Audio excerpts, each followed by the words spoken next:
بسم الله. حضرات السادة أعضاء الجمعية العامة للأمم المتحدة، أحييكم باسم الاتحاد الأفريقي. In the name of the African Union, I would like to greet the members of the General Assembly of the United Nations, and I hope that this meeting will be among the most historic in the history of the world.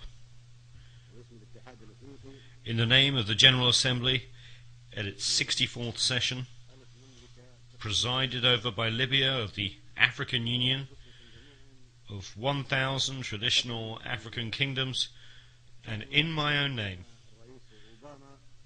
I would like to take this opportunity as President of the African Union to congratulate our son Obama, because he is attending the General Assembly and we welcome him as his country is hosting this meeting.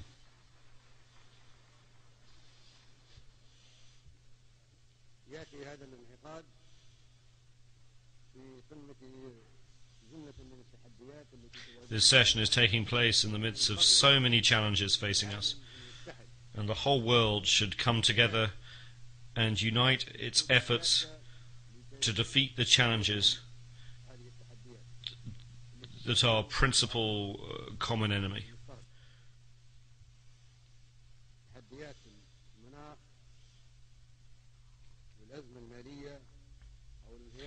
Those of climate change and international crises such as the capitalist economic decline, the food and water crises, desertification, terrorism, immigration, piracy, man-made and natural epidemics, and nuclear proliferation.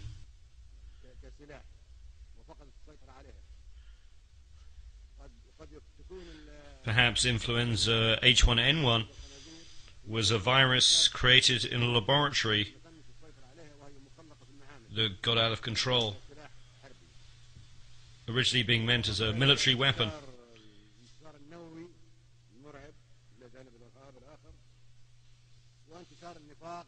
Such challenges also include hypocrisy, poverty, fear, materialism, and immorality.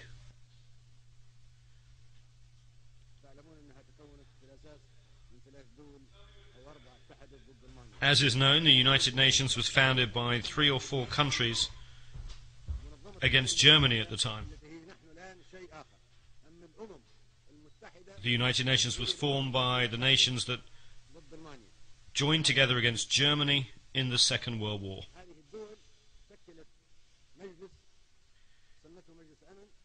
Those countries formed a body called the Security Council,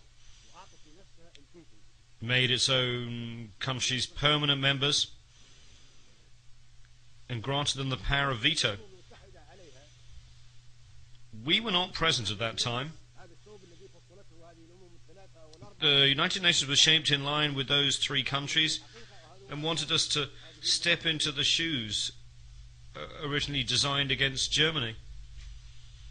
That is the real substance of the United Nations when it was founded over 60 years ago.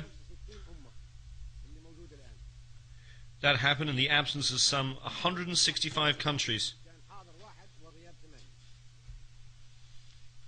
at a ratio of 1 to 8.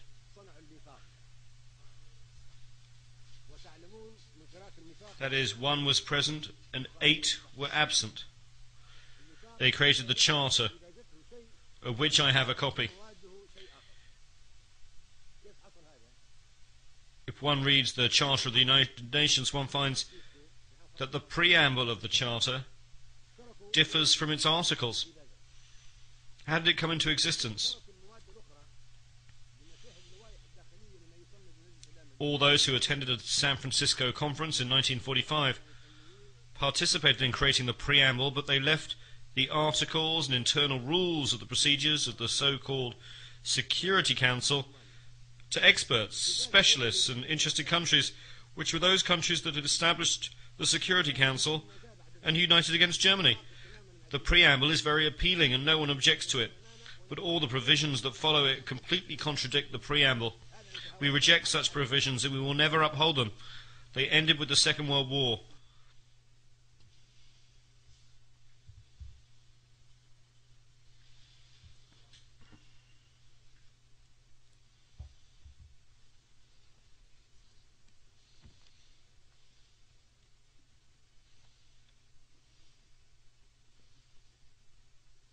الديباجة تقول أن الأمم متساوية كبيرها وصغيرها. The preamble says that all nations, small or large, are equal. Are we equal when it comes to the permanent seats? No, we're not equal. The preamble states in writing that all nations are equal whether they are small or large. Do we have the right to veto? Are we equal? The preamble says that we have equal rights whether we are large or small. That is what is stated and what we agreed in the preamble. So the veto contradicts the Charter. The permanent seats contradict the Charter. We neither accept nor recognize the veto. الميثاق يقول التزمنا في الديباجة ألا تستخدم القوة المسلحة. The preamble of the Charter states that armed force shall not be used save in the common interest. That is the preamble that we agreed to and signed, and we joined the United Nations because we wanted the Charter to reflect that.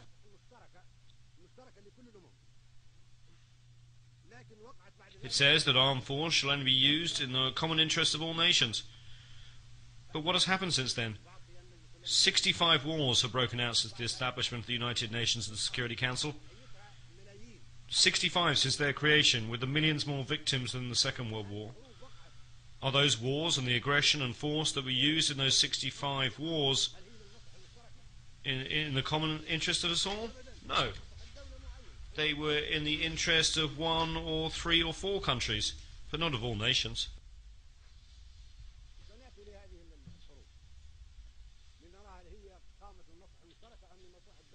We will talk about whether those wars were in the interests of one country or of all nations. That flagrantly contradicts the Charter of the United Nations that we signed, and unless we act in accordance with the Charter of the United Nations to which we all agreed, we will reject it and not be afraid not to speak diplomatically to anyone. Now we are talking about the future of the United Nations. There should be no hypocrisy or diplomacy,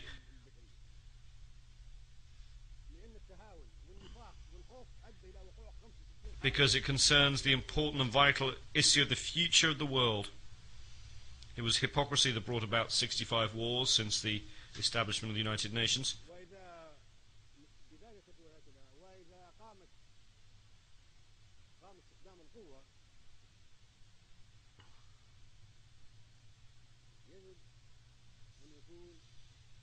The preamble also states that if armed force is used, it must be a United Nations force.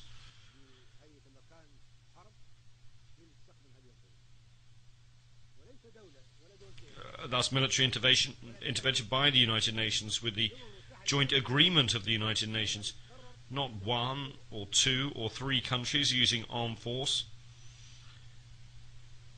The entire United Nations will decide to go to war to maintain international peace and security.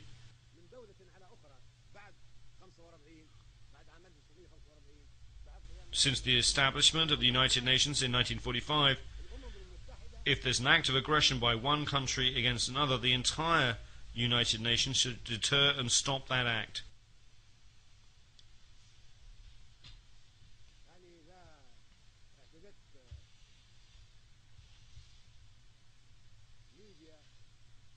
If a country, Libya for instance, were to exhibit aggression against France, then the entire organisation would respond because France is a sovereign state.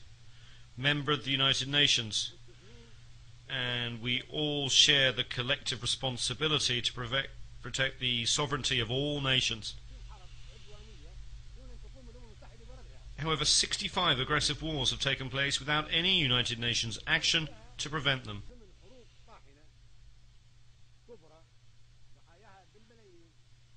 Eight other massive, fierce wars, whose victims number some 2 million, have been waged by member states that enjoy veto powers. Those countries would have us believe they seek to maintain the sovereignty and independence of peoples and to use aggressive force against peoples.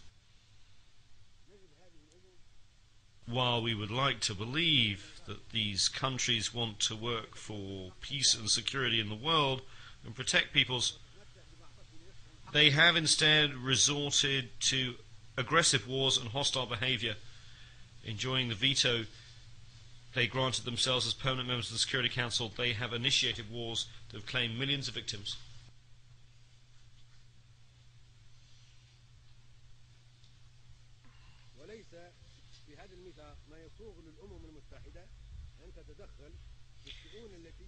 The principle of non-interference in the internal affairs of states is enshrined in the Charter of the United Nations.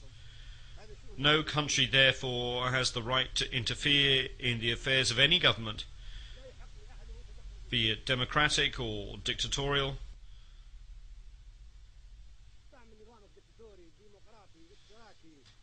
Democratic, dictatorial, socialist or capitalist, reactionary or progressive. This is the responsibility of each society. It is an internal matter for the people of the country concerned. The senators of Rome once appointed their leader Julius Caesar as dictator because it was good for Rome at that time. No one can say of Rome at that time that it gave Caesar the veto. The veto is not mentioned in the Charter.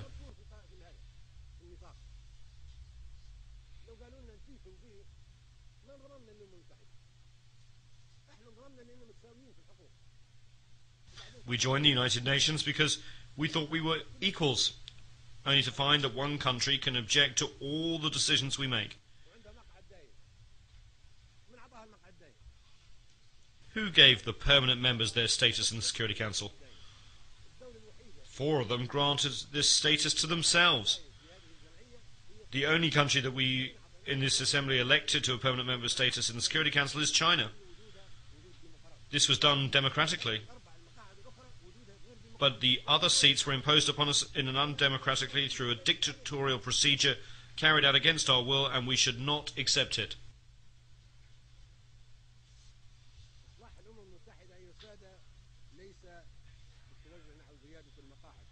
The Security Council reform we need is not an increase in the number of members, which would only make things worse.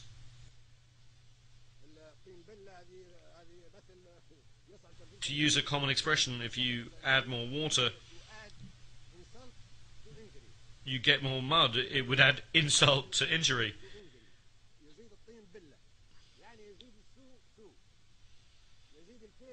It would make things worse simply by adding more large countries to those that already enjoy membership of the Council.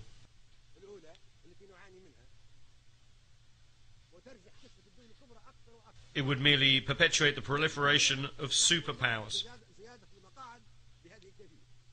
We therefore reject the addition of any more permanent seats.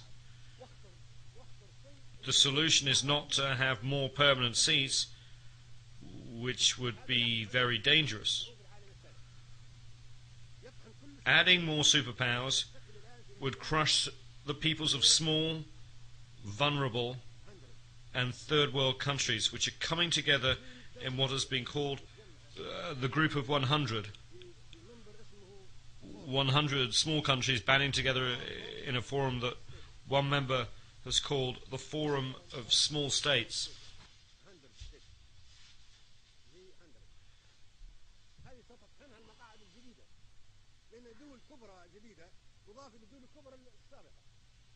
These countries would be crushed by superpowers were additional large countries to be granted membership in the Security Council.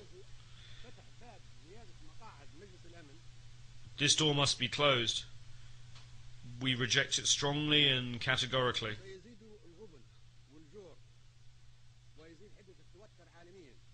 Adding more seats to the Security Council would increase poverty, injustice, and tension at the world level, as well as great competition between certain countries, such as Italy, Germany,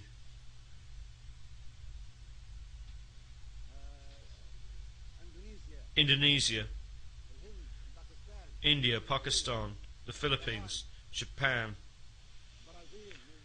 Brazil, Nigeria, Argentina, Algeria, Libya, Egypt, the Democratic Republic of the Congo, South Africa, Tanzania, Turkey, Iran, Ukraine and Greece. All these countries would seek a seat on the Security Council, making its membership almost as large as that of the General Assembly, and resulting in an impractical competition. What solution can there be? The solution is for the General Assembly to adopt a binding resolution under the leadership of Mr. Trekkie based on the majority will of the Assembly members and taking into account the consideration of no other body.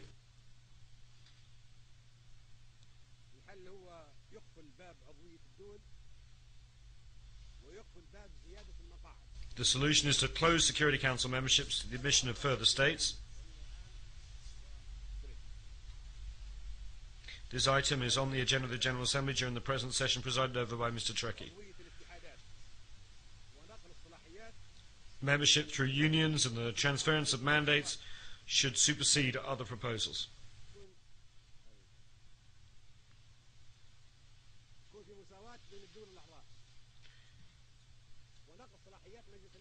We should focus on the achievement of democracy based on the equality of member states.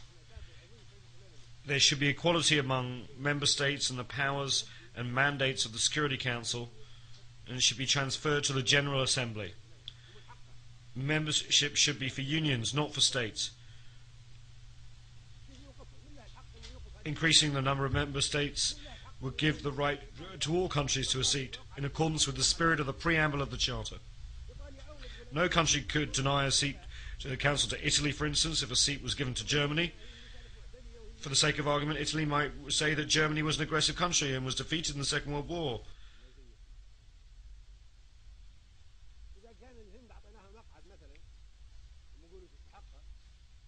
If we gave India a seat, Pakistan would say that it too is a nuclear country and deserves a seat. And those two countries are at war. It would be a dangerous situation. If we gave a seat to Japan, then we should give one to Indonesia, the largest Muslim country, then Turkey, and then Iran and Ukraine would make the same claim. What could we say to Argentina or Brazil? Libya deserves a seat for its efforts in the service of world security by discarding its weapons of mass destruction. Then South Africa, Tanzania, Ukraine would demand the same. All these countries are important. The door to Security Council membership should be closed. This approach is a falsehood, a trick that has been exposed. If we want to reform the United Nations, bringing in more superpowers is not the way. The solution is to foster democracy at the level of the General Congress of the world, the General Assembly, to which the powers of the Security Council should be transferred. The Security Council will become merely an instrument for implementing the decisions taken by the General Assembly, which would be the Parliament, the Legislative Assembly of the world. This assembly is our democratic forum, and the Security Council should be responsible before it. We should not accept the current situation. These are the legislators of the members of the United Nations, and their resolutions should be binding. It is said that the General Assembly should do whatever the Security Council recommends. On the contrary, the Security Council should do whatever the General Assembly decides. This is the United Nations, the assembly that includes 192 countries. It is not the Security Council, which includes only 15 of the member states. How can we be happy about global peace and security if the whole world is controlled by only 5 countries?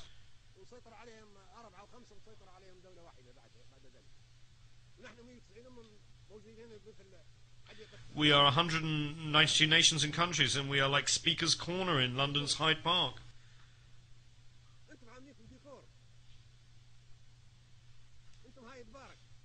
We just speak and nobody implements our decisions. We're a mere decoration without any real substance. We are Speaker's Corner, no more, no less.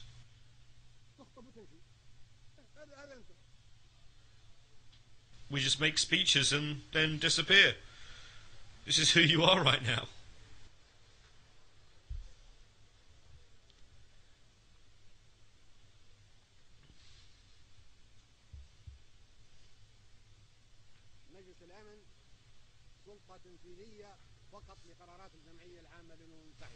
Once the Security Council becomes only an executive body for resolutions adopted by the General Assembly, there will be no competition for membership of the Council.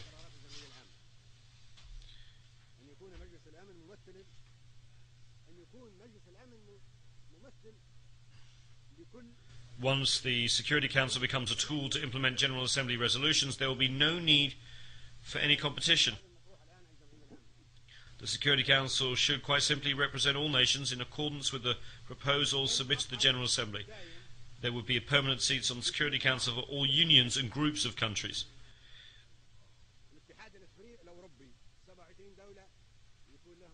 The 27 countries of the European Union should have a permanent seat on the Security Council.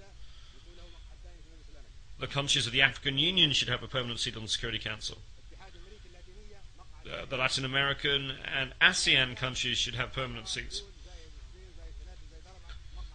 The Russian Federation and the United States of America are already permanent members of the Security Council.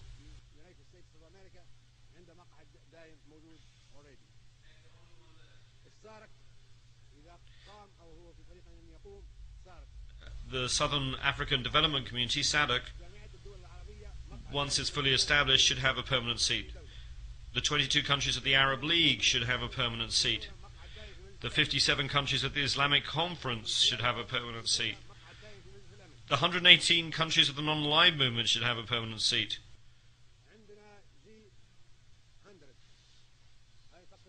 Then there is the G100.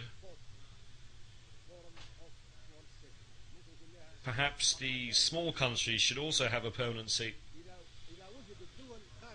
Countries not included in the unions that I have mentioned could perhaps be assigned a permanent seat to be occupied by them in rotation every 6 or 12 months. I'm thinking of countries like Japan and Australia that are outside organizations as ASEAN, or like the Russian Federation that is not a member of a European or Latin American or African unions. This would be a solution for them if the General Assembly votes in favor of it.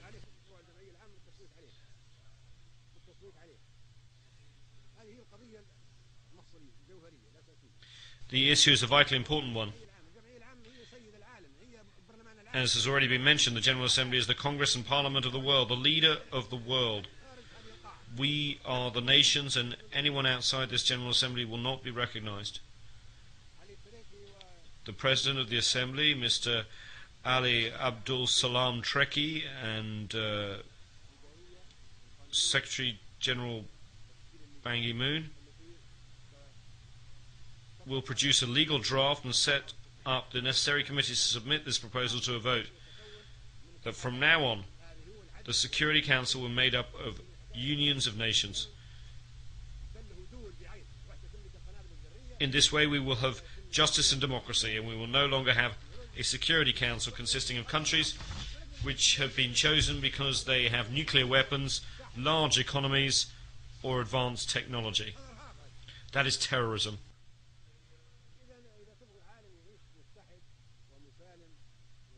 We cannot allow the Security Council to be run by superpowers. That is terrorism in itself. If we want a world that is united, safe and peaceful, this is what we should do. If we want to remain in a world at war, that is up to you. We will continue to have conflict and to fight until doomsday or the end of the world. All Security Council members should have the right to exercise the veto, or else we should eliminate the whole concept of the veto with this new formation of the Council. This would be a real Security Council. According to the new proposal submitted to the General Assembly, it will be an executive council under the control of the General Assembly, which will have the real power and make all the rules.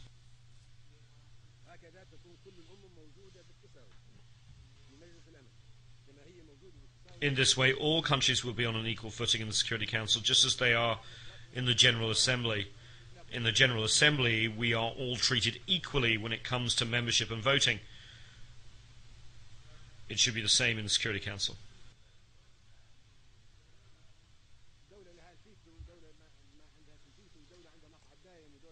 Currently, one country has a veto, another country does not have a veto. One country has a permanent seat, another country does not have a permanent seat. We should not accept this, nor should we accept any resolution adopted by the Security Council in its current composition. We are under trusteeship. We were colonized, and now we were independent.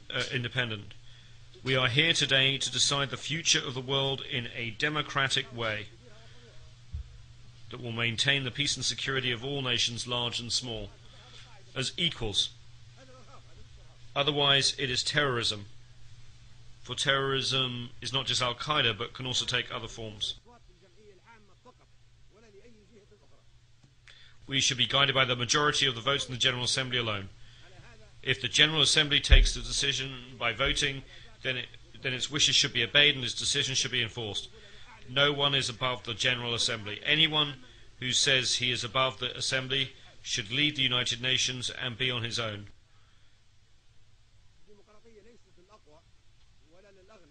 Democracy is not just for the rich or most powerful or those who practice terrorism. All nations should be and should be seen to be on an equal footing.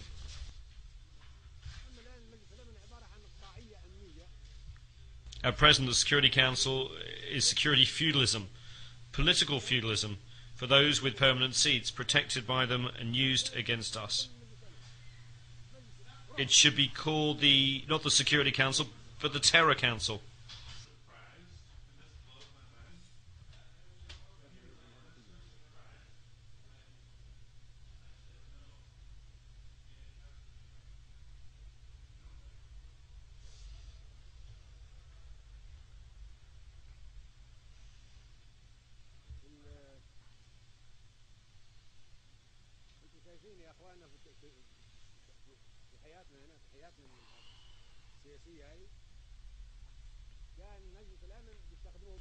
In our political life, if they need to use the Security Council against us, they turn to the Security Council. If they have no need to use it against us, they ignore the Security Council. If they have an interest to promote, an axe to grind, they respect and glorify the Charter of the United Nations, they turn to Chapter 7 of the Charter and use it against poor nations. If, however, they wish to violate the Charter, they would ignore it as if it did not exist at all.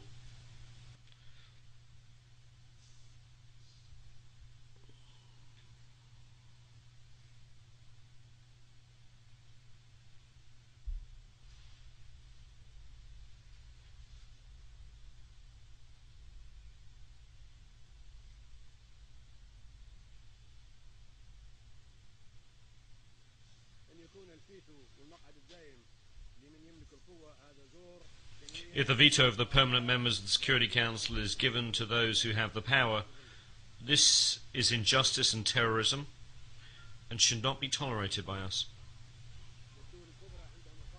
We should not live in the shadow of this injustice and terror. Superpowers have complicated global interests.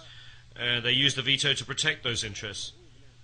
For example, in the Security Council, they use the power of the United Nations to protect their interests and to terrorize and intimidate the third world, causing it to live under the shadow of terror. From the beginning, since it was established in 1945, the Security Council has failed to provide security. On the contrary, it has provided terror and sanctions. It is only used against us. For this reason, we will no longer be committed to implementing Security Council resolutions after this speech, which marks the 40th anniversary.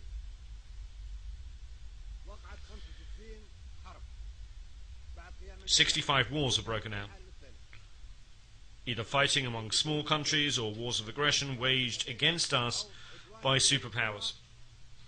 The Security Council, in clear violation of the Charter of the United Nations,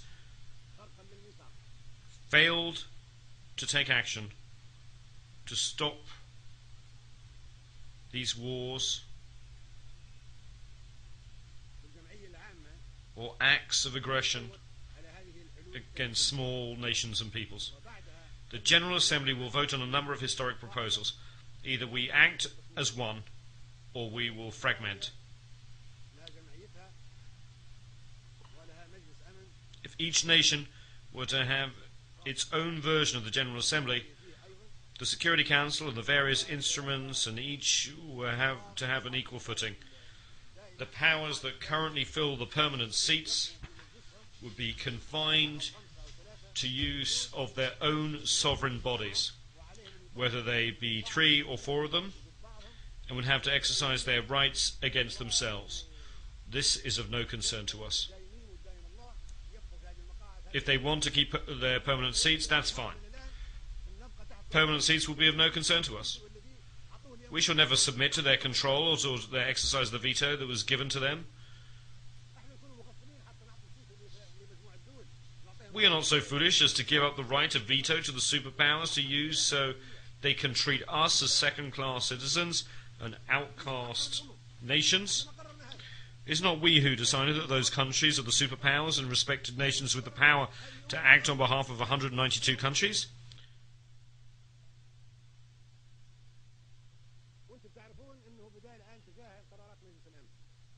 You should be fully aware that we are ignoring the Security Council resolutions because those resolutions are used solely against us and not against the superpowers, which have the permanent seats and the right of veto. Those powers never use any resolutions against themselves. They are, however, used against us. Such use has turned the United Nations into a travesty of itself and has generated wars of violations of the sovereignty of independent states. It has led to war crimes and genocides. All of this is in violation of the Charter of the United Nations.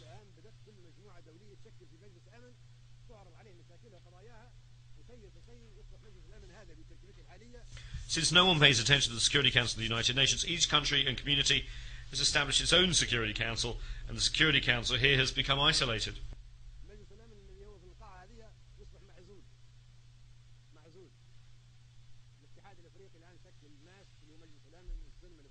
The African Union has established its own Peace and Security Council. The European Union has established a Security Council, and Asian countries have already established their own Security Council soon. Latin America will have its own Security Council, as will the 120 non-aligned nations. This means that we've already lost the confidence in the United Nations Security Council, which has not provided us with security, and that's why we now are creating the new regional security councils. We are not committed to obeying the rules or the resolutions of the United Nations Security Council in its present form because it is undemocratic, dictatorial, and unjust.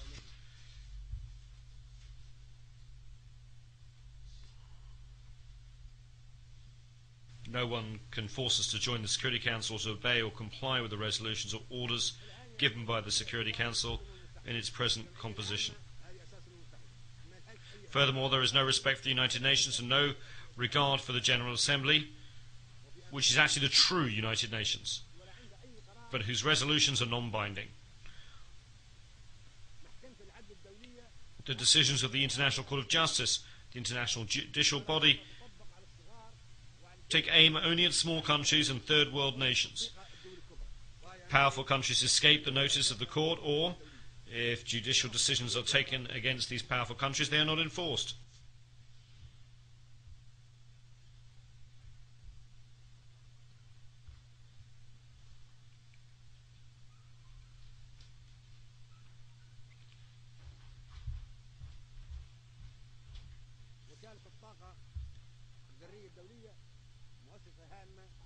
The International Atomic Energy Agency, IAEA, is an important agency within the United Nations. Powerful countries, however, are not accountable to it or under its jurisdiction.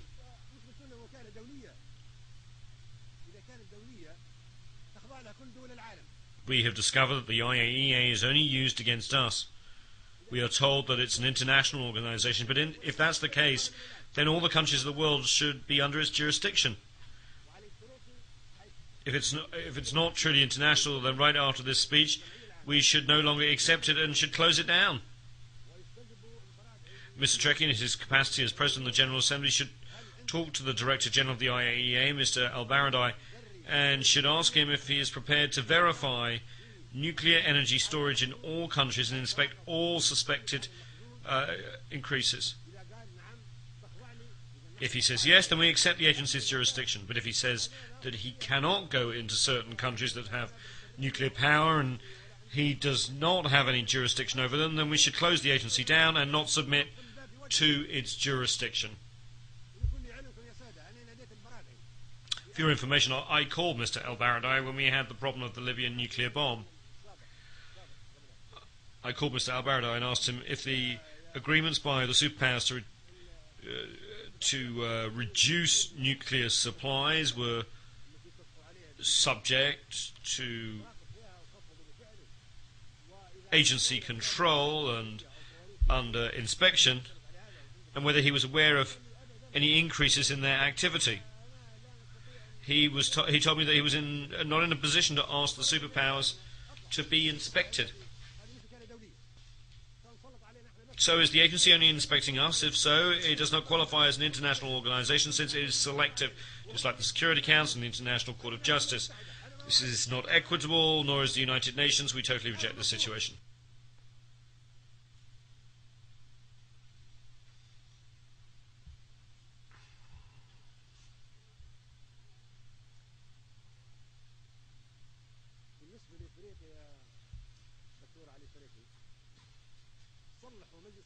Regarding Africa,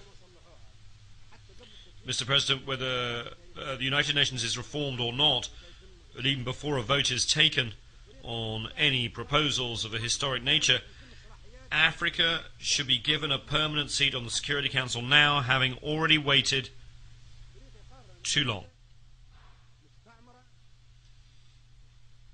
Leaving aside United Nations reform, we can certainly say that Africa was colonized, isolated and persecuted, and its rights usurped. Its people were enslaved and treated like animals, and its territory was colonized and placed under trusteeship. The countries of the African Union deserve a permanent seat. This is a debt from the past and has to be paid and has nothing to do with the United Nations reform. It's a priority matter and is high on the agenda of the General Assembly. No one can say that the African Union does not deserve a permanent seat. Who can argue with that proposal? I challenge anyone to make a case against it. Where is the proof that the African Union or the African continent does not deserve a permanent seat? No one can possibly deny this.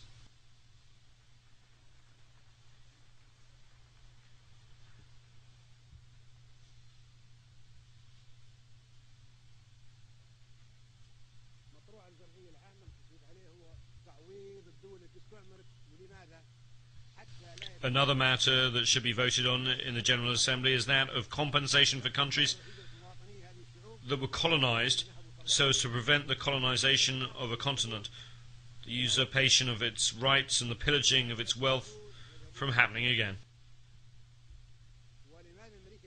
Why are Africans going to Europe? Why are the Asians going to Europe? Why are Latin Americans going to Europe?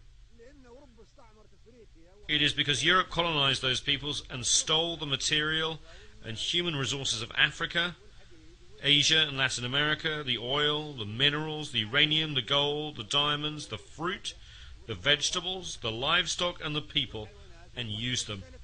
Now, new generations of Asians, Latin Americans and Africans are seeking to reclaim that stolen wealth, as they have the right to do so.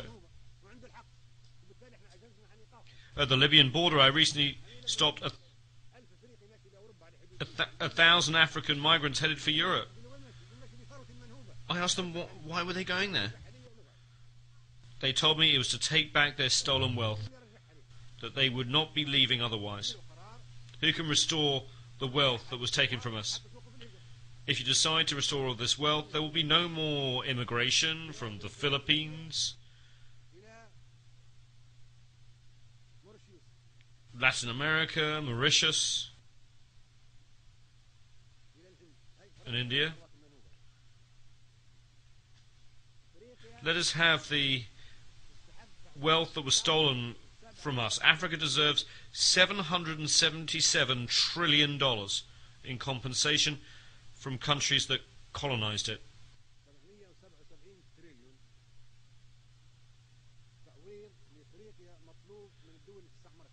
Africans will demand that amount.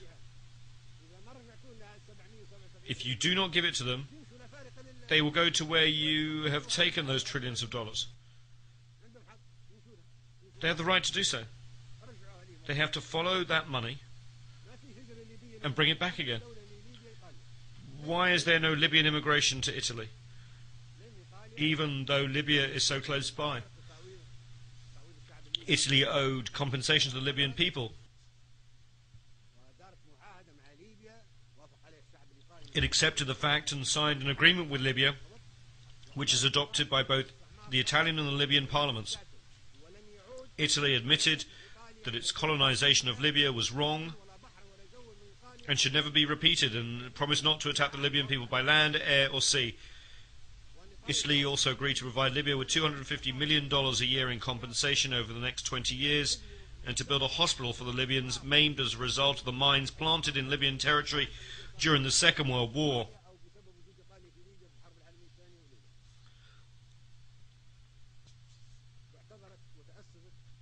Italy apologized and promised that it would never again occupy the territory of another country.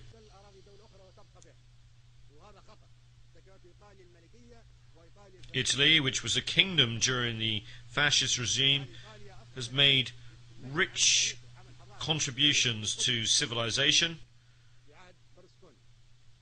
should be commended for this achievement, together with Prime Minister Berlusconi and his predecessor, who made their own contributions in that regard.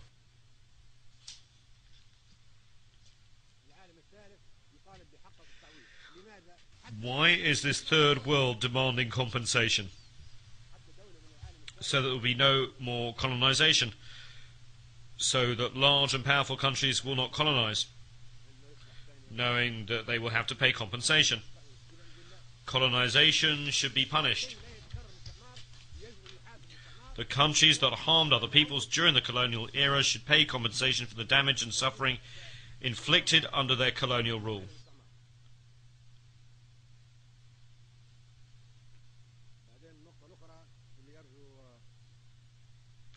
There's another point that I would like to make.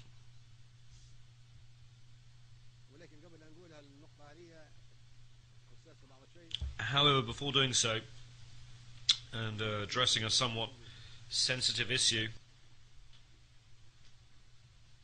I should like to make an aside.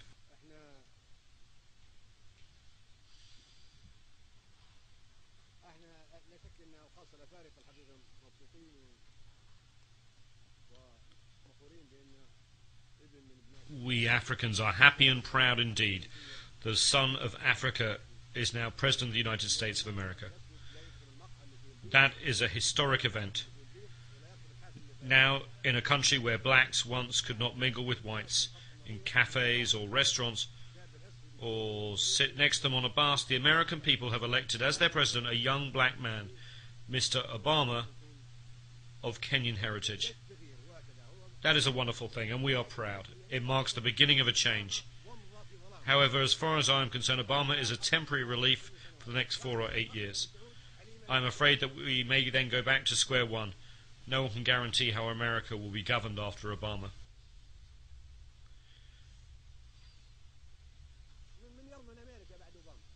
We would be content if Obama could remain President of the United States of America forever.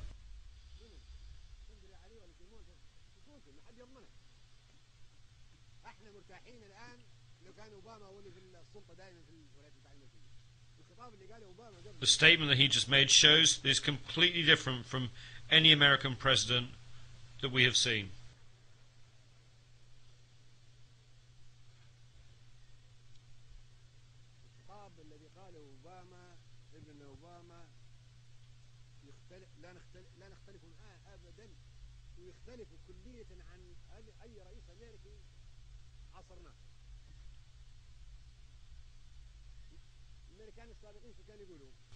American presidents used to threaten us with all manner of weapons,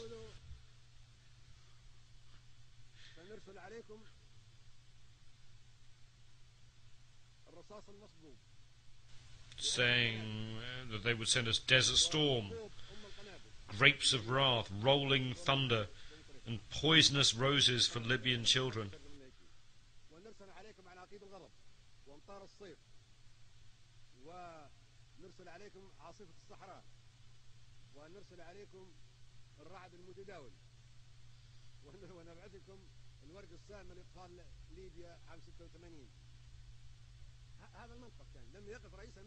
That was their approach. American presidents used to threaten us with operations such as Rolling Thunder, sent to Vietnam, Desert Storm, sent to Iraq.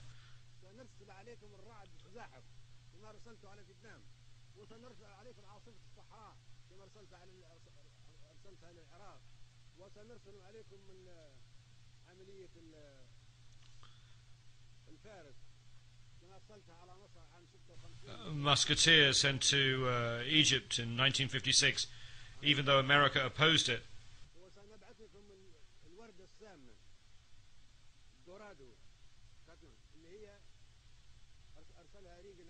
And the poisonous roses visited upon Libyan children by Reagan. Can you imagine? One would have thought that presidents of a large country with a permanent seat on the Security Council and the right of veto would have protected us and sent us peace. And what did we get instead? Laser-guided bombs carried to us on F-111 aircraft. This was their approach. We will lead the world, whether you like it or not, and we will punish anyone who opposes us. What our son Obama said today is completely different. He made a serious appeal for nuclear disarmament, which we applaud. He also said that America alone could not solve the problems facing us, and that the entire world should come together to do so. He said that we must do more than we are doing now, which is making speeches. We agree with that and applaud it. He said that we had to come to the United Nations to talk against one another. It is true that when we come here, we should communicate with one another on an equal footing. And he said that democracy should not be imposed from outside. Until recently, American presidents have said that democracy should be imposed on Iraq and other countries. But he said that this was an internal affair. He spoke truly when he said that democracy cannot be imposed from outside.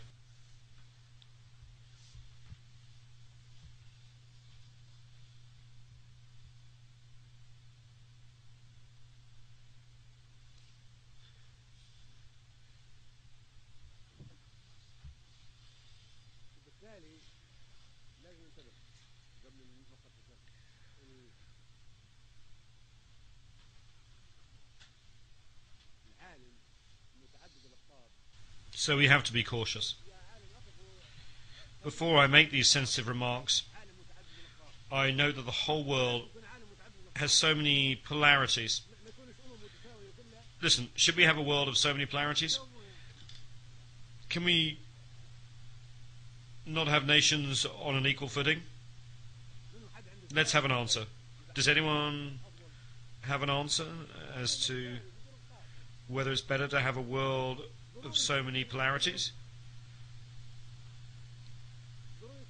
Why can we not have equal standing? Should we have patriarchs? Should we have popes? Should we have gods? Why should we have a world of so many polarities? We reject such a world and call for a world where big and small are equal.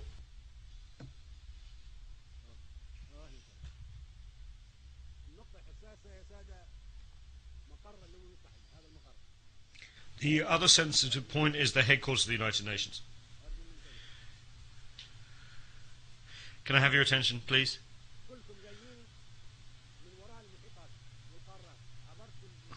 All of you came across the Atlantic Ocean, the Pacific Ocean, crossing the Asian continent or the African continent to reach this place. Why? Is this Jerusalem? Is this the Vatican? Is this Mecca? All of you are tired. You have jet lag and have sleepless nights.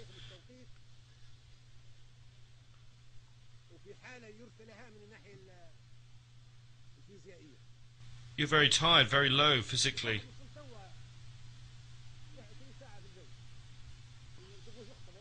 Somebody arrived just now, flying 20 hours.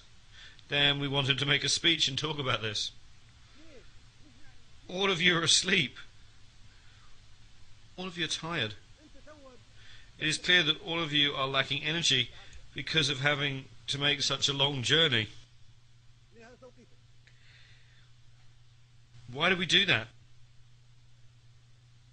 Some of our countries are in night time and people are asleep.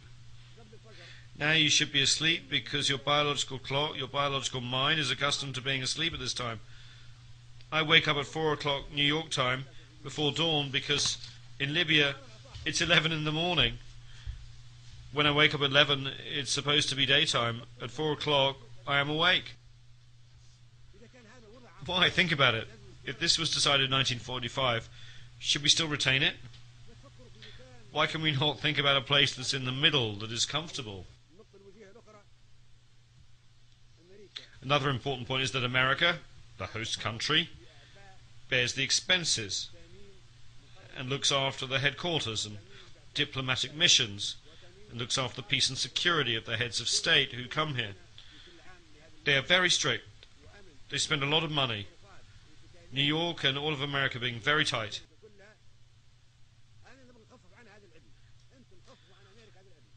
I want to relieve America of this hardship. We should thank America. We should say to America, thank you for all the trouble that you've taken on yourself. We say thank you, America. We want to help reassure America and New York and keep them calm. They should not have the responsibility of looking after security. Perhaps someday a terrorist could cause an explosion or bomb a president. This place is targeted by Al-Qaeda, this very building.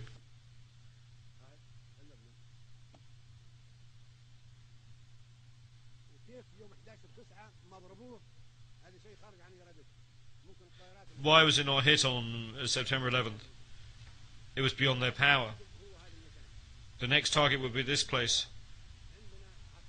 I'm not saying this in an offhand manner. We have tens of members of Al-Qaeda detained in Libyan prisons. Their confessions are very scary. That makes America live under tension. One never knows what will happen. Perhaps America or this place would be targeted again by a rocket. Perhaps tens of heads of state will die. What we want to relieve America from this worry, we should take the place to where it is not targeted. Now, after 50 years, the United Nations headquarters should be taken to another part of the hemisphere. Another 50 years in the Western Hemisphere.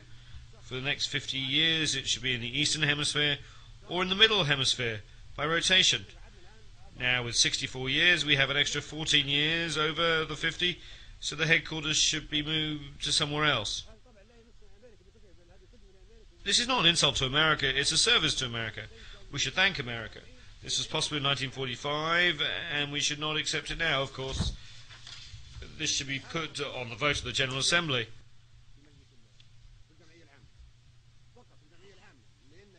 Only in the General Assembly, because in Section 23 of the Headquarters Agreement it says that the United Nations headquarters can be moved to another location only by a resolution of the General Assembly. If 51% of the Assembly approves relocation of headquarters, then it can be moved.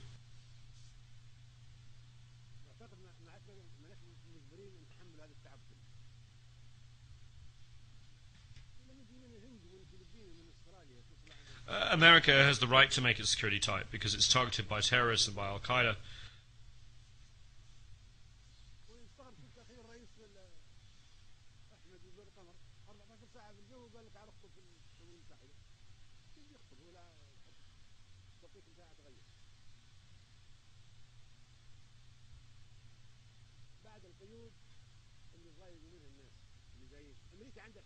America has the right to take all security measures. We're not blaming America for that. However, we do not tolerate these measures. We do not come to New York and be subjected to all these measures.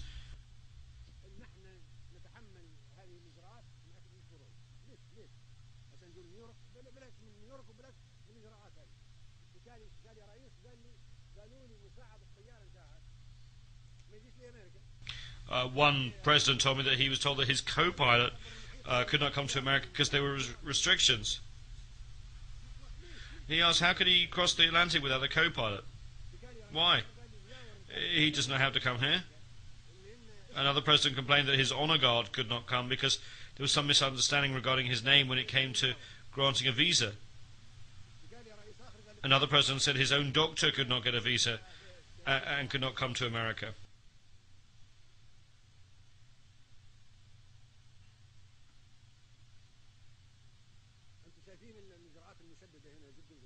The security measures are very strict.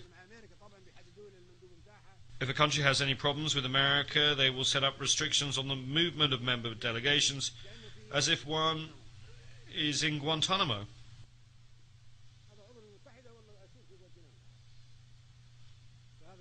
Is this a member state of the United Nations? Or is it a prisoner in the Guantanamo camp that cannot be allowed free movement? This is what is submitted to the General Assembly for a vote, moving the headquarters.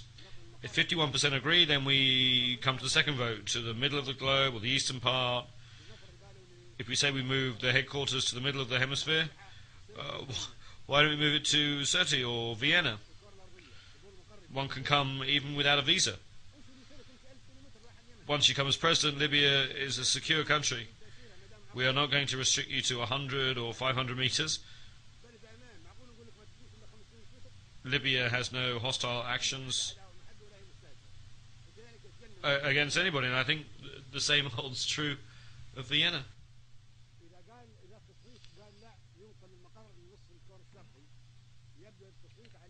If the vote says we should move headquarters to the eastern part, then it will be Delhi or Beijing, the capital of China or the capital of India. That's logical, my brothers. I do not think there will be any objection to that. Then you will thank me for this proposal, for eliminating the suffering and trouble of flying 14, 15 or 20 hours to come here. No one can blame America or say that America will reduce its contributions to the United Nations. No one should have that bad a thought. America, I'm sure, is committed to its international obligations. America will not be angry. It will thank you for alleviating its hardship, for taking on all the hardship and all the restrictions, even though this place is targeted by terrorists.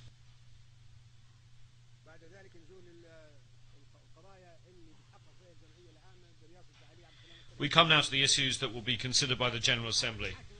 We are about to put the United Nations on trial. The old organizations will be finished and a new one will emerge. This is not a normal gathering.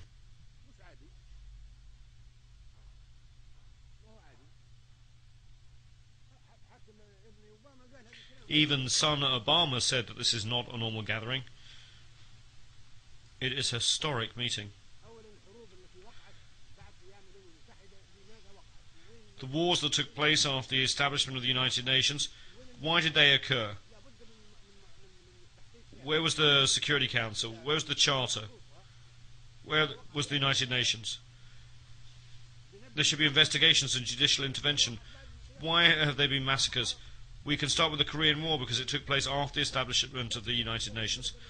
How did a war break out and cause millions of victims? Nuclear weapons could have been used in that war. Those who are responsible for causing the war should be tried and should pay compensation and damages.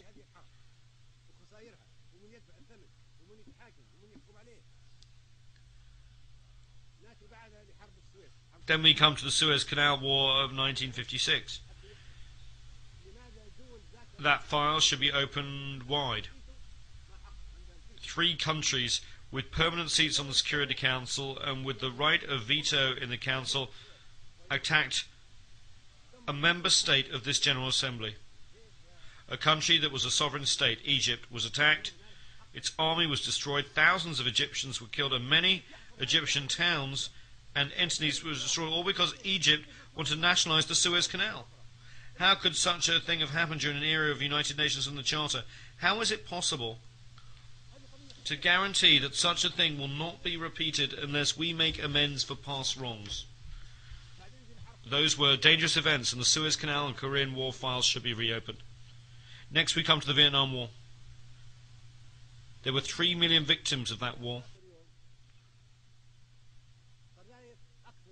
During 12 days, more bombs were dropped than during 4 years of the Second World War.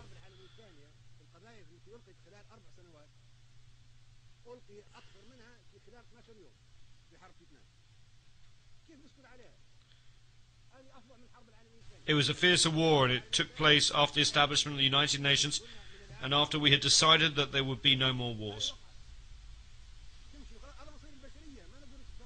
The future of humankind is at stake. We cannot stay silent. How can we feel safe? How can we be complacent? This is the future of the world, and we who are in the General Assembly of the United Nations must make sure that wars are not repeated in the future. Then Panama was attacked, even though it was an independent member state of the General Assembly. 4,000 people were killed, and the president of that country was taken prisoner and put in prison.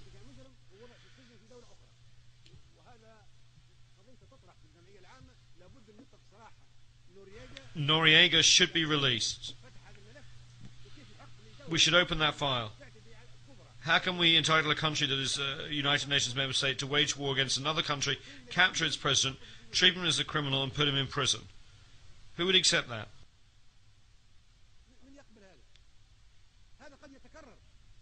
It could be repeated. We should not stay quiet.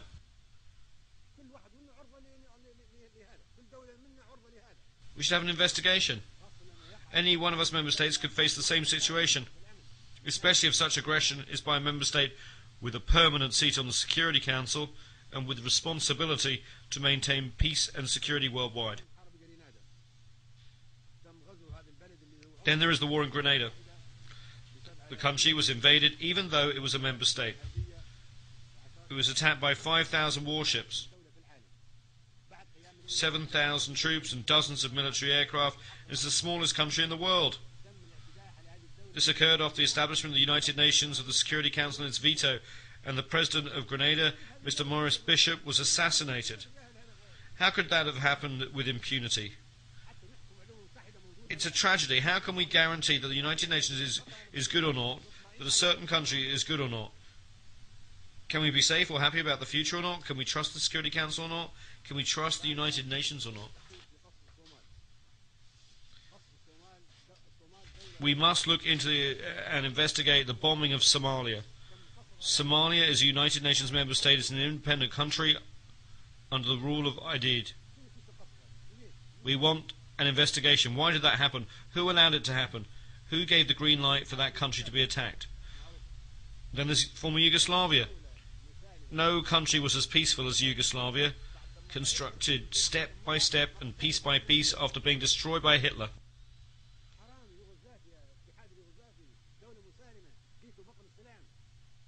We destroyed it.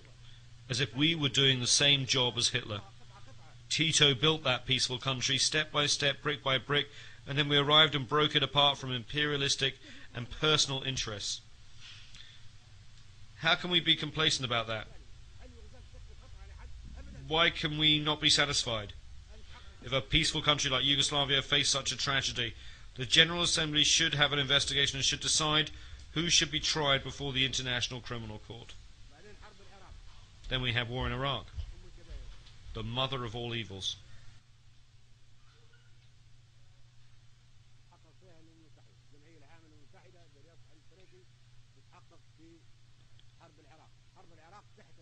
The United Nations should investigate that. The General Assembly, presided over by Mr. Trekkie, should investigate that. The invasion of Iraq was a violation of the United Nations Charter. It was done without any justification by the superpowers with permanent seats on the Security Council. Iraq is an independent country and a member state of the General Assembly. How could those countries attack Iraq? As provided for in the Charter, the United Nations should have intervened and stopped the attack.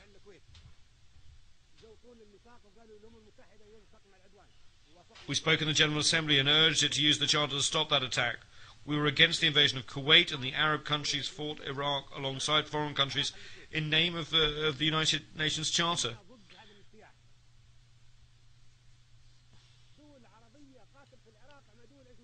In the first instance, the Charter was respected. The second time, when we wanted to use the Charter to stop the war in Iraq, no one used it, and that document was ignored. Why did that occur? Mr. Trekkie and the General Assembly should investigate to determine whether there was any reason at all to invade Iraq.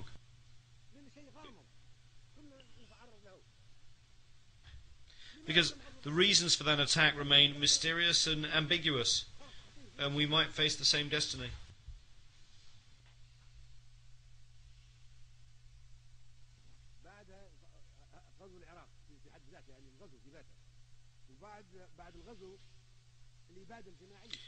Why was Iraq invaded?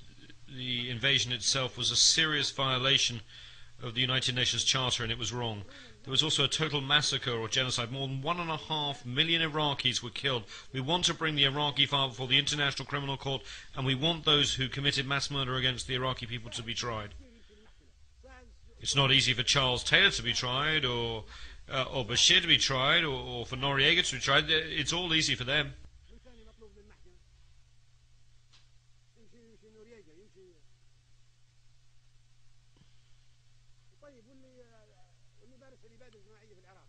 But what about those who have committed mass murder against the Iraqis? They cannot be tried.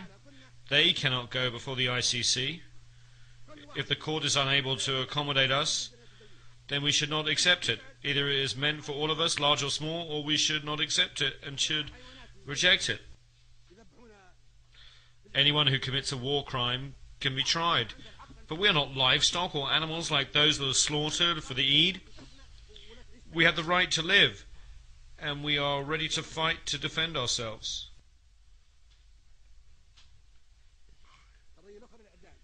We have the right to live in dignity under the sun and on earth. They have already tested us, and we have withstood the test. There are other things as well. What is it that Iraqi prisoners of war can be sentenced to death? When Iraq was invaded and the president of Iraq was taken, he was a prisoner of war. He should not have been tried.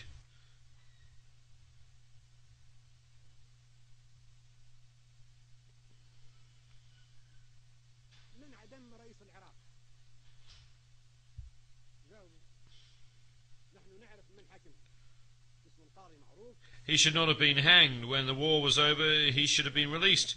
We want to know why a prisoner of war should have been tried.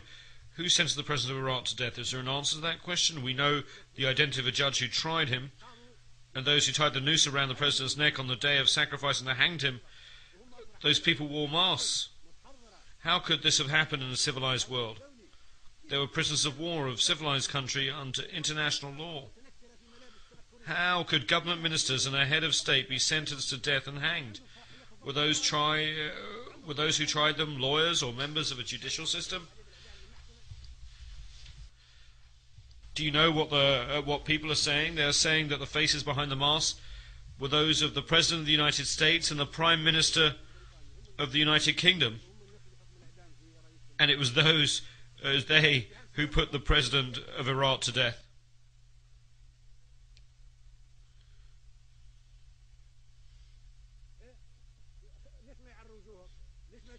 Why do the executioners not unmask their faces?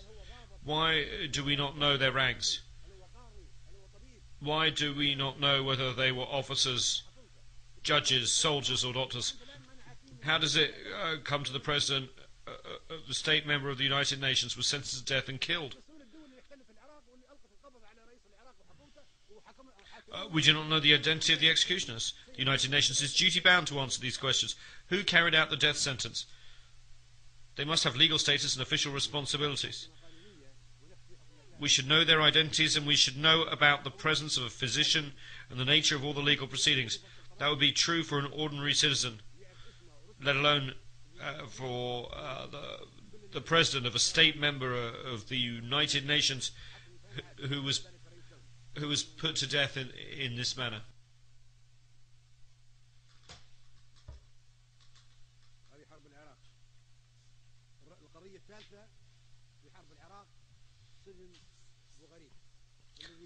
My third point on Iraq relates to Abu Ghraib.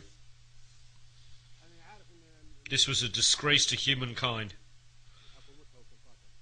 I know that the United States authorities will investigate the scandal, but the United Nations must not ignore it either. The General Assembly should investigate this matter.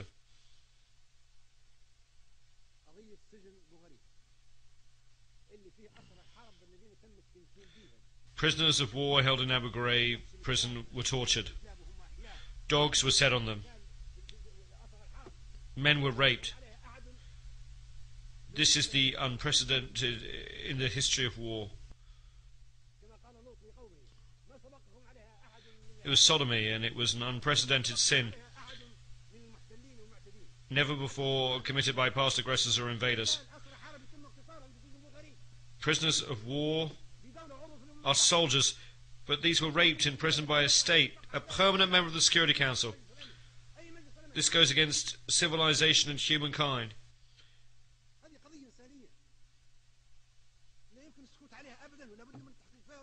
We must not keep silent. We must know the facts. Even today, 250,000 of Iraqi prisoners, men and women alike, remain in Abu Ghraib. They are being maltreated, persecuted and raped. There must be an investigation.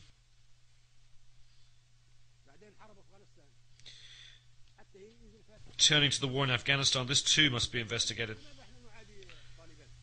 Why are we against the Taliban? Why are we against Afghanistan? Who are the Taliban? If the Taliban want a religious state, that's fine. Think of the Vatican. Does the Vatican pose a threat to us? No, it's a religious, very peaceful state. If the Taliban want to create an Islamic emirate, who says that this makes them an enemy? Is anyone claiming that bin Laden is of the Taliban or that he is Afghan? Is bin Laden of the Taliban? No. He is not of the Taliban and he is not an Afghan. Were the terrorists who hit New York of the Taliban? Were they from Afghanistan? They were neither Taliban nor Afghani. Then what was the reason for the wars in Iraq and Afghanistan? If I truly wanted to deceive my American and British friends, I would encourage them to send more troops, and I would encourage them to persist in this bloodbath. But they will never succeed in Iraq or Afghanistan. Look what happened to them in Iraq, which is a desert. It's even worse in mountainous Afghanistan.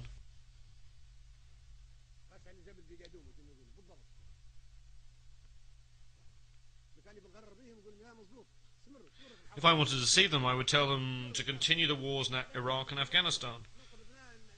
But no, I want to save the citizens of the United States, the United Kingdom, and other countries who are fighting in Iraq and Afghanistan. So I tell them, leave Afghanistan to the Afghans. Leave Iraq to the Iraqis. If they want to fight each other, they are free to do so.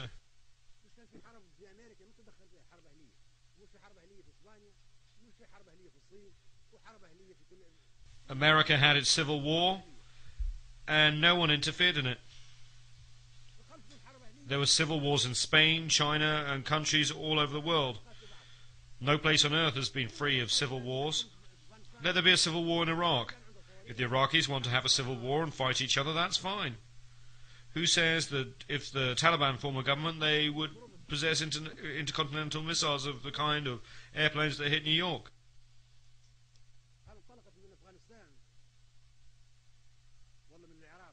Did those aeroplanes take off from Afghanistan or Iraq?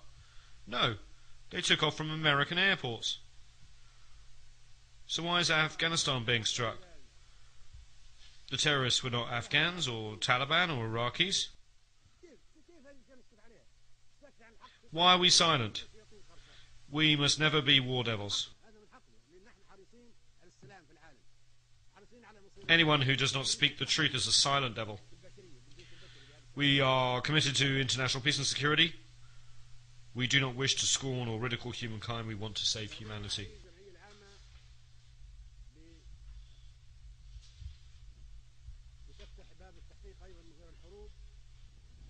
As President of the General Assembly, Mr. Ali Trekkie should open an investigation of the assassinations file, in addition to the war files. Who killed Patrice Lumumba and why? We merely want to record it in the annals of African history. We want to know how an African leader, a liberator, came to be assassinated. Who killed him? We want our sons to be able to read the history of how Patrice Lumumba, the hero of Congo's liberation struggle, was assassinated. We want to know the facts, even 50 years on. That is one file that should be reopened. And who killed Secretary General Doug Hammarskjöld? Who fired on his aeroplane in 1961 and why? And then there's the assassination of United States President Kennedy in 1963.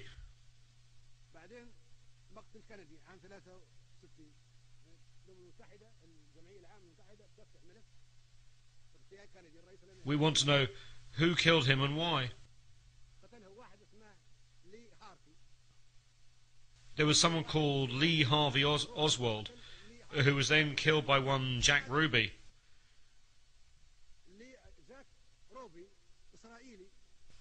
But why did he kill him? Jack Ruby, an Israeli, killed Lee Harvey Oswald, who killed Kennedy. Why did this Israeli kill Kennedy's killer? Then Jack Ruby, the killer of Kennedy, died in mysterious circumstances before he could be tried. We must open the files. The whole world knows that Kennedy wanted to investigate the Israeli Dimona nuclear reactor.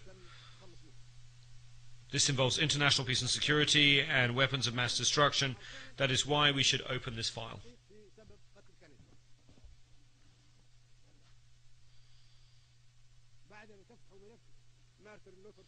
Then there's the assassination of Martin Luther King, the black reverend and human rights activist. His assassination was a plot, and we should know why he was killed and who killed him. And then there was Khalil Wazir, or Abu Jihad, a Palestinian, was attacked. He was living peacefully in Tunisia, a member state, and that country's sovereignty was not respected. We cannot keep silent, even though submarines and ships were detected along the coast of Tunisia where he was killed. No one was accused or tried. Abu Yad was also killed, and we should know how he was killed. He was killed in ambiguous circumstances.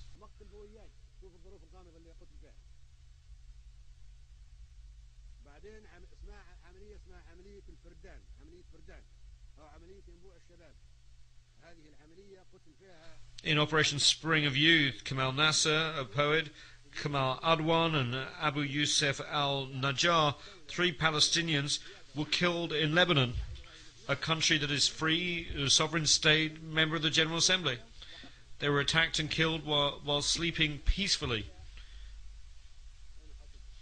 We should know who killed them, and he should be tried so that the crimes against humanity are not repeated.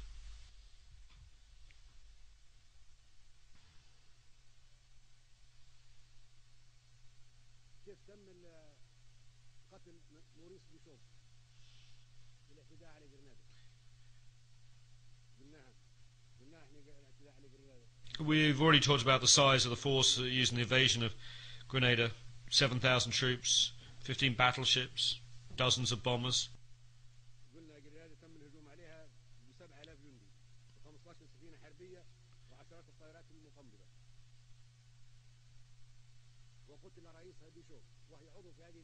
And President Bishop was killed even though Grenada was a member state.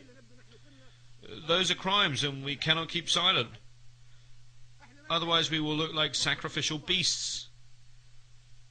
We are not animals. Year after year we are attacked. We defend ourselves, our sons, our children, and we are not afraid.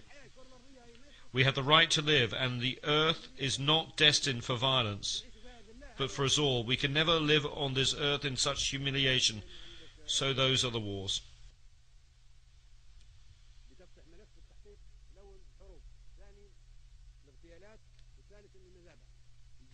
The last files is that of the massacres.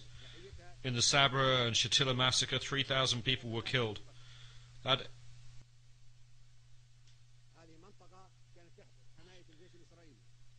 area was under the protection of the occupying Israeli army and was the site of huge and calamitous massacre in which 3,000 Palestinian men, women and children were killed.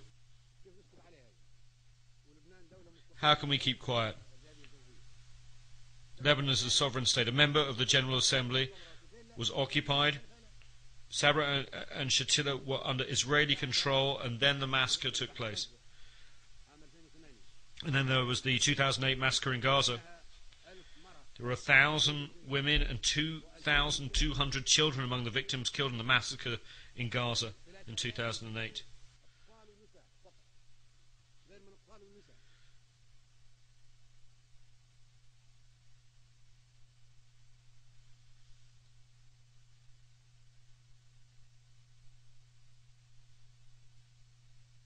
تدمير 50 مؤسسة تابعة للأمم المتحدة تبع هذه الجمعية. 60 United Nations facilities and another 30 belonging to non-governmental organizations were damaged. 50 clinics were destroyed. 40 doctors and nurses were killed while carrying out humanitarian activities. This took place in Gaza in December 2008. The perpetrators are still alive, and they should be tried by the International Criminal Court.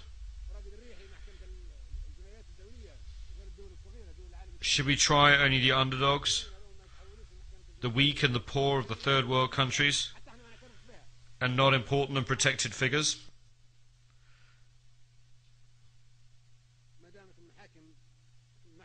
Under international law, they should all face trial for the consequences of the crimes that they have committed.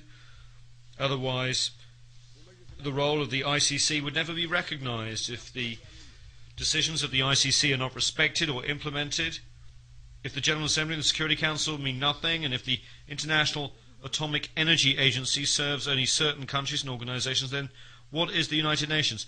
It would mean that the United Nations is nothing, and this is insignificant. Where is it? There is no United Nations. Then, while piracy may be a phenomenon of the high seas, a form of terrorism, we may talk about the piracy in Somalia. Somalis are not pirates. We are the pirates. We went there and usurped their economic zones, their fishing, their wealth. Libya, India, Japan, America, any country in the world. We're all pirates. we all entered the territorial waters and economic zones of Somalia and stole. The Somalis are protecting their own fish, their sustenance. They have become pirates because they are defending their children's food. Now we seek to address that matter in the wrong way. Should we send warships to Somalia? We should send warships to the pirates who have attacked and seized the economic zones and wealth of the Somalis and the food of their children. I met the pirates, and I told them that I would negotiate an agreement between them and the international community that respects the 200-mile exclusive economic zone under the law of the sea. It protects all marine resources belonging to the Somali people. And that stops all countries from disposing of toxic waste along the Somali coast. In return, the Somalis would no longer attack any ships. We will propose and draft such an international treaty and submit it to the General Assembly. That is the solution. The solution does not lie in sending more military ships to fight the Somalis. That is not a solution. We are addressing the phenomena of piracy and terrorism in the wrong way. Today there is swine flu. Perhaps tomorrow there'll be fish flu. Because sometimes we produce viruses by controlling them. It is a commercial business. Capitalist companies produce viruses so that they can generate and sell vaccinations. This is very shameful and poor ethics. Vaccinations and medicine should not be sold.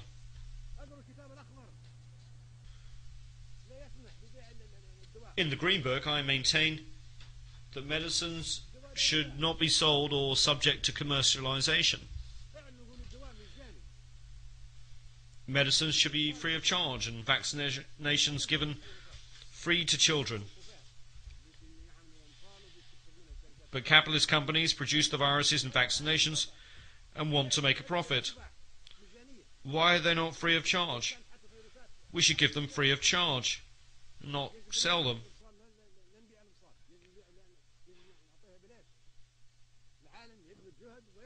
The entire world should strive to protect our people, create and manufacture vaccinations, and then give them for free to children and women and not profit by them. All those items are on the agenda of the General Assembly, which has to exercise that duty.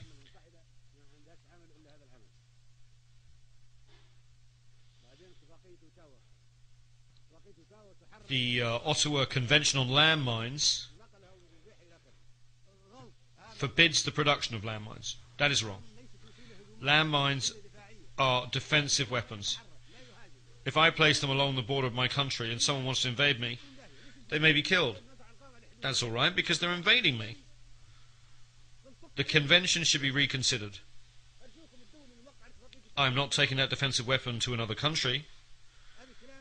The enemy is coming to me, and on the Gaddafi website, I call for that treaty to be modified or annulled. This treaty should be modified or annulled. I want to use anti-personnel mines to defend my home against invasion. Eliminate weapons of mass destruction, not landmines, which are defensive weapons.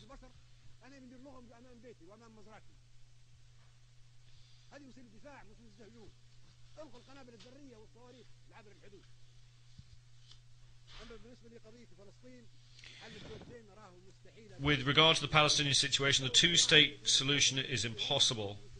It is not practical.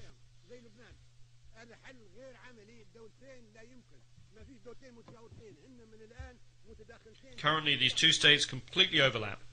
Partition is doomed to failure. These two states are not neighbours. They are co-extensive in terms of both population and geography.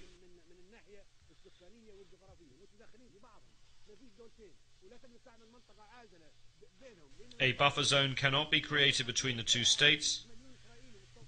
because there are 500,000 Israeli settlers in the West Bank and 1 million Arab Palestinians in the territory known as Israel. The solution, therefore, is a democratic state without religious fanaticism or ethnicity. The generation of Sharon and Arafat is over. We need a new generation in which everyone can live in peace. Look at the Palestinian and Israeli youth. They both want peace and democracy. And they want to live under one state. This conflict poisons the world.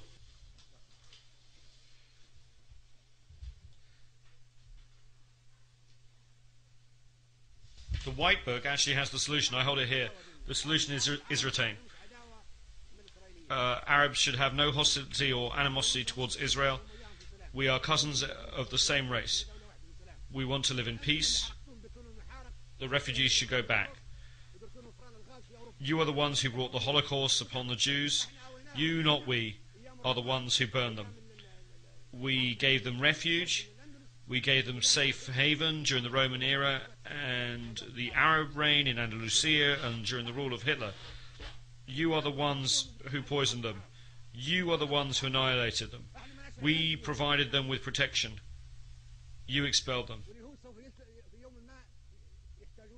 Let us see the truth. We are not hostile. We are not enemies of the Jews. And one day the Jews will need the Arabs. At that point, Arabs will be the ones to give them protection, to save them. And we hope, as we have done in the past. Look at what everybody else did to the Jews. Hitler is an example. You are the ones who hate the Jews, not us. In brief, Kashmir should be an independent state, neither Indian nor Pakistani. We must end that conflict. Kashmir should be a buffer state between India and Pakistan. With regard to Darfur, I truly hope that the assistance provided by the international organisations can be used for development projects, for agriculture, for industry and for irrigation. You are the ones who made it a crisis. You put it on the altar. You wanted to sacrifice Darfur so you could interfere in its eternal affairs.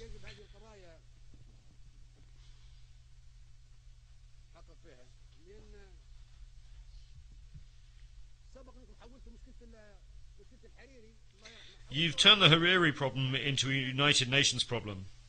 You are selling Hariri's corpse. You just want to settle scores with Syria. Lebanon is an independent state. It has law courts, a judiciary and police. At this stage, it is no longer the perpetrators that are being sought. The real wish is to settle scores with Syria, not ensure justice for Hariri. The cases of Khalil al-Wazir, Lumumba, Kennedy and Hammarskjöld should also have been turned over to the United Nations if the Hariri case merits such attention.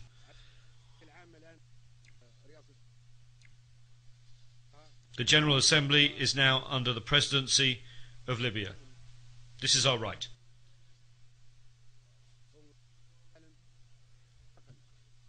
Libya hopes that you will assist in making the transition from a world fraught with crises and tension in a world which humanity, peace and tolerance prevail. I will personally follow up on this issue with the General Assembly.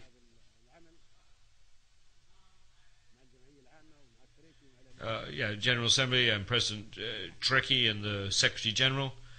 It is not our habit to compromise when it comes to the destiny of humanity and the struggles of the Third World and the 100 small nations, which should live in peace always.